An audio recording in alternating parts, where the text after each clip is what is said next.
Hi, I'm Samantha Gassman, and I'm joined today by representatives from the Wounded Warrior Project and CSX. Ladies and gentlemen, would you please introduce yourselves? Hi, I'm Jennifer Silva, Chief Program Officer at Wounded Warrior Project, and grateful to spend time today. Hello, everyone. Melanie Musso. I'm the Vice President of Program Operations and Partnerships at Wounded Warrior Project. And I'm Brian Tucker. I'm Vice President of Corporate Communications at CSX, one of the nation's leading freight rail transportation companies and proud supporter of the Wounded Warrior Project. Great. Thank you all so much for that. So this year or last year, we had the Wounded Warrior Project annual report that came out based on the survey that was conducted. It's the 12th year of conducting this survey, and this is the first time that Wounded Warrior Project has teamed up with CSX to conduct the survey. Can you talk a little bit about that relationship and that partnership? Sure, I can start. We've been a proud supporter of Wounded Warrior Project for a number of years. And we saw this opportunity to support the survey as a way to make sure that we're doing everything that we possibly can to help the Wounded Warrior Project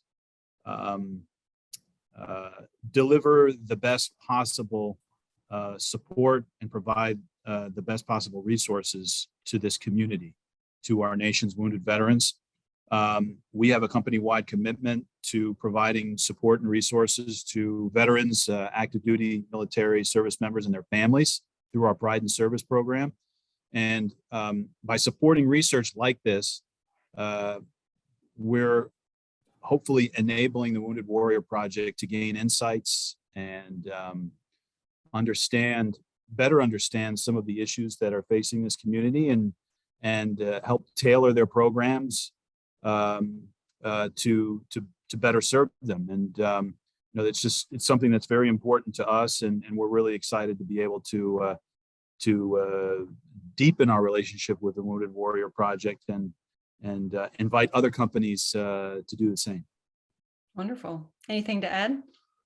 I'd just like to add, we are grateful for CSX's support, and it's very important that we conduct this survey annually. We use the data collected, the wonderful feedback from the warriors that we serve to actively drive our programs. And we want to make sure that our precious resources are put towards the biggest challenges for the warriors that we serve and their families. And so it's really important, and we're really grateful that they give us this feedback, and that we have partners like CSX who allow us to get it. And we also have been very successful and proud of the fact that we've been able to have other VSOs and lawmakers and or governmental organizations use this data, so it can help inform their priorities and our legislative priorities as well. And so in areas like women warriors, toxic exposure, and things like that, it's been super helpful. Mental health access in driving some of those, and not just anecdotal stories, which are critical and important, but trend data for the entire population that's actively using the VA. It's really important to bring that into the discussion. So we're grateful for the use of this data. Great. So speaking of the data, what were the key takeaways from this year's survey? Absolutely. And as it's been mentioned, I mean, this survey in its 12th year is really a comprehensive look at the warriors that are registered with Wounded Warrior Project. And it really is an ability to look at the financial, physical, and mental health needs and well-being of the population of wounded, injured, or ill post 9/11 veterans. And the report is extremely robust and lengthy with lots of data, as you can imagine. But Jen alluded to some of the key areas that have not only informed our own direct programs and services, but our advocacy and policy efforts outside. But the top line findings that I would highlight, number one, is mental health continues to be a concern of critical nature for post 9/11 wounded warriors. Our data this year shows that nearly 1 in 4 of warriors had thoughts related to suicide in the last 12 months when they took the survey. And the majority, about 70% of those, were within the last 2 weeks within taking the survey last summer. We also see that toxic exposure is also a major health concern for this population of post 9/11 veterans. Nearly all of the warriors, 98% of those that are registered with us, report being exposed to hazardous or toxic substances during their military service. A third area that we highlight with the findings this year really is the unique challenges and gaps in care specific to women warriors. We see the number of women who have experienced military sexual trauma. It's 7 in 10 that are registered with us report that. And if you contrast that with their male counterparts, that's just at 6%. So certainly a unique experience by our female service members. And the fourth bucket of key findings that I'd highlight is that during this time, warriors are struggling with their finances. During the last year, more than 2 in 5, that's almost half of warriors reported not having enough money to make ends meet in the last 12 months. So a lot of data in there, but if I had to distill it down to really 4 big themes or buckets, those are the high level findings. Thank you. So how do these findings then inform the programs that you currently have or things that you may do in the future? I'll take that one. I would just say it informs it greatly. We couple this data from the warriors who give it, and then we also align it with our interaction data, our operational data within Wounded Warrior Project, and we build our resources to tackle those biggest challenges, like I mentioned. One of the areas that we've invested in over time, because year over year these warriors were telling us that mental health is still a challenge, is our Warrior Care Network. And it's a very intensive outpatient program where warriors get a year's worth of PTSD counseling in 2 weeks. And so we've been able to also see over time, so we developed this model where they were getting great mental health care, tackling PTSD. What we saw was there were a couple other barriers to that care: substance use disorder and traumatic brain injury. And so what we've been able to do is invest more into that and grow those levels of care so we can treat the whole warrior and make sure there's no gap in treatment. And so we're grateful that we can now offer PTSD treatment plus traumatic brain injury and substance use disorder in one network. And so we're proud of that. I would say that's an area that this data year over year has directly impacted. And I have several more examples, but that's a big one. Mm-hmm. And so it sounds like, through the years that you've been doing the survey, kind of the same themes come up, year over year. Were there any things out of this last survey that were unique or different?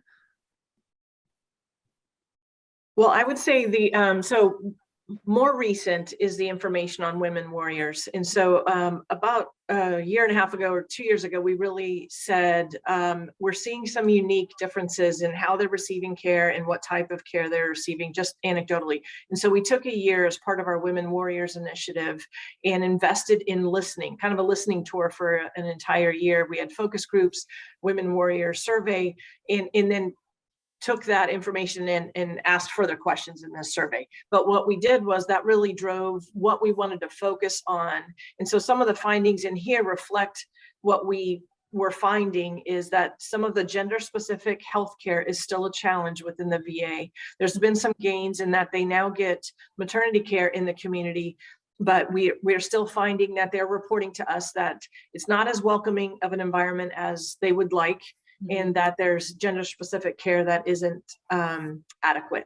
And I would say some silver linings that we found in our Women Warrior initiative that has been informed by this is that they really respond well in almost over-engage in mental telehealth in anything that's virtual. So as you might imagine, that anytime they don't have to maybe get childcare or reorganize their life, they're able to join things virtually. And so they are very much responding well with mental telehealth, and our peer support groups that are virtual, that are focused on women. That's been a really great intervention because they have shown that they have much higher levels of isolation, more than their male counterparts, and those that respond to this. So we really wanted to tackle that. We don't want them to feel isolated. So those virtual women peer support groups have been very effective. Yeah, thank you. And I saw in the report as well that women veterans perceive their service differently. They feel they have different experiences as well. And some of the mental health outcomes are a bit different as well from their male counterparts. So it sounds like you all are working to kind of remedy that as well with your partners. Yes, we are. It's a priority of ours. Yeah. Thank you. So with the survey, so can you talk a little bit more about how it was conducted, the demographics of the individuals that you surveyed, and how many folks were able to respond to you? Absolutely. So the survey was deployed to a select population of representative samples, representative population of those registered with Wounded Warrior Project last summer. So at that time, we had over 152,000 warriors registered. We had 18,000 or just about 18,000 warriors respond. And that is a representative sample of the population at large. And so it was administered both electronically with an email invitation where warriors could opt in and complete the survey online. We also had a paper and pencil based mail version of the survey available to complete. And then for any warrior needing assistance to complete the survey, we were able to provide that support to complete the questionnaire to make sure that we captured a full snapshot of the population that we serve. Great. All right. Well, thank you so much for answering these questions. Is there anything else that you'd like to highlight? The only thing I would say, I obviously the generous support of CSX and being able to help support and fund this important research that obviously has broad implications, but the most critical component of this whole piece are the warriors who have graciously volunteered their time and sharing of their own personal experiences and opportunities so that we can rise to the challenge and meet their needs and make sure that they are never forgotten. So a debt of gratitude to those that take the time to share so that everybody can be impacted. Absolutely. Thank you, Melanie. Anything from you, Jennifer? Well, just thank you for your service in uniform and now as military spouse. So it's awesome. Love to meet another female veteran. So thank you. Likewise. Brian, anything from you? Just a big thank you to all the work that Wounded Warrior Project does for our wounded veterans. The people of CSX are extremely proud to be a supporter and a partner of the Wounded Warrior Project. And we're just thankful for all of the work that they do. Wonderful. Thank you so much, everyone.